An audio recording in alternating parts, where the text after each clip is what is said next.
E aí, vamos falar sobre ciência quântica? Tem tanta coisa por aí, né? Tanta conversa que às vezes parece até ficção científica. A ideia aqui é justamente essa: separar o que é hype do que é fato.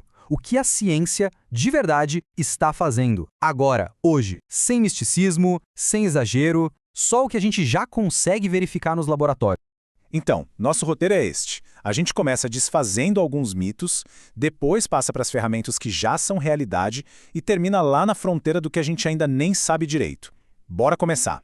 Bom, para começar, vamos encarar de frente aquelas ideias mais viajadas que muita gente tem sobre física quântica. É hora de colocar os pés no chão e ver o que é o que. E olha só que contraste. De um lado, tem essas ideias que a gente ouve por aí, tipo, a mente cria a realidade. Do outro, está o foco real dos cientistas: precisão, entender os limites do que é possível e o papel da informação. É a diferença entre o que soa legal e o que realmente funciona. E aqui o ponto é super importante. Sim, claro, existem estudos sérios sobre efeitos quânticos em biologia, tipo na fotossíntese das plantas. Mas isso é uma coisa. Outra, completamente diferente, é a ideia de que a nossa consciência, sozinha, molda o universo. A ciência hoje é bem clara sobre isso. Não existe nenhuma evidência que aponte para esse lado.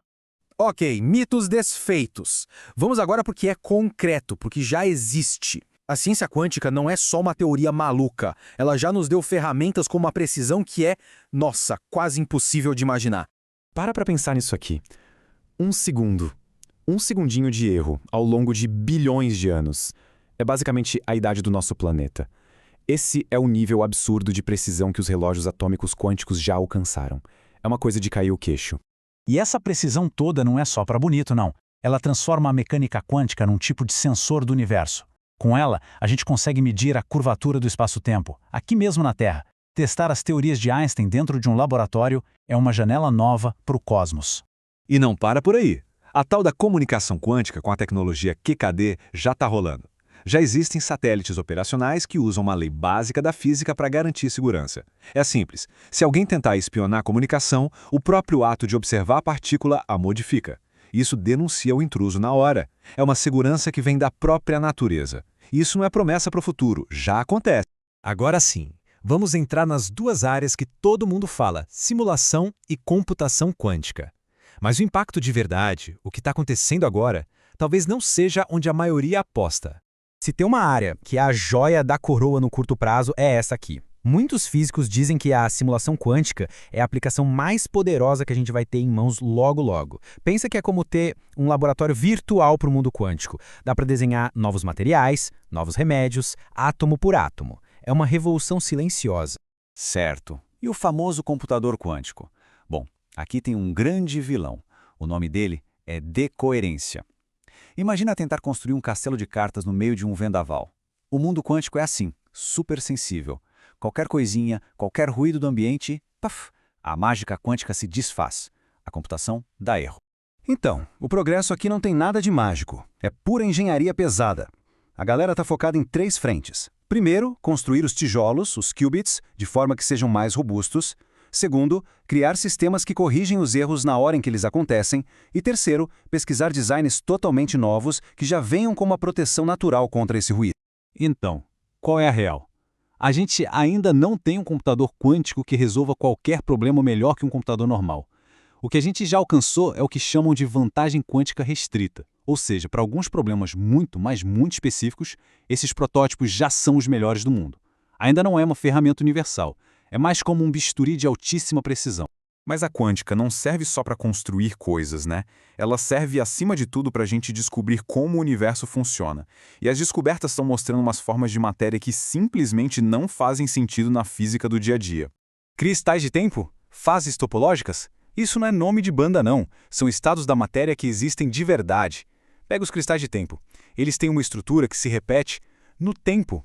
Igual um cristal normal se repete no espaço. É como se fosse uma matéria em movimento perpétuo, que não gasta energia, uma coisa que a física clássica diria que é impossível.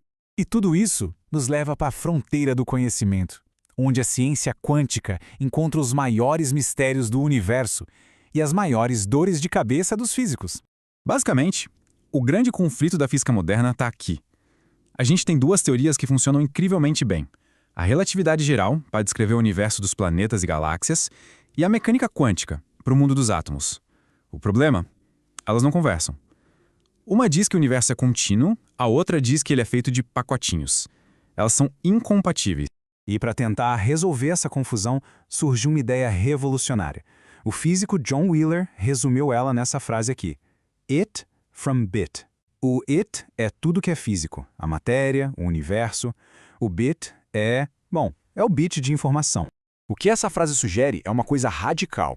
E se a camada mais fundamental de tudo não for a matéria, nem a energia, mas a informação, a ideia é que talvez tudo que a gente vê e toca, partículas, campos, o próprio espaço, seja só uma consequência, algo que emerge de processos de informação lá no fundo. Essa é a fronteira da física teórica hoje. E isso tudo nos traz para a nossa conclusão. Com tudo isso em mente, qual é o verdadeiro poder que a ciência quântica nos entregou? Olha, o verdadeiro presente não é ter controle sobre tudo. É algo bem mais profundo e talvez mais valioso. É, primeiro, saber com clareza onde termina o nosso conhecimento. Segundo, ter ferramentas de uma precisão que a gente nunca sonhou. E terceiro, uma visão totalmente nova sobre o que a realidade pode ser. E acho que essa frase resume tudo perfeitamente. A maior conquista dessa ciência toda não foi dar poderes místicos pra gente. Foi, na verdade, nos dar uma perspectiva muito mais realista e humilde do nosso lugar no universo. Saber o que a gente não sabe é uma vitória científica gigantesca. Fica aí a pergunta para a gente pensar. O que é mais poderoso, no fim das contas? Uma teoria que finge ter todas as respostas ou uma que tem a honestidade de mostrar o tamanho do oceano que a gente ainda não explorou?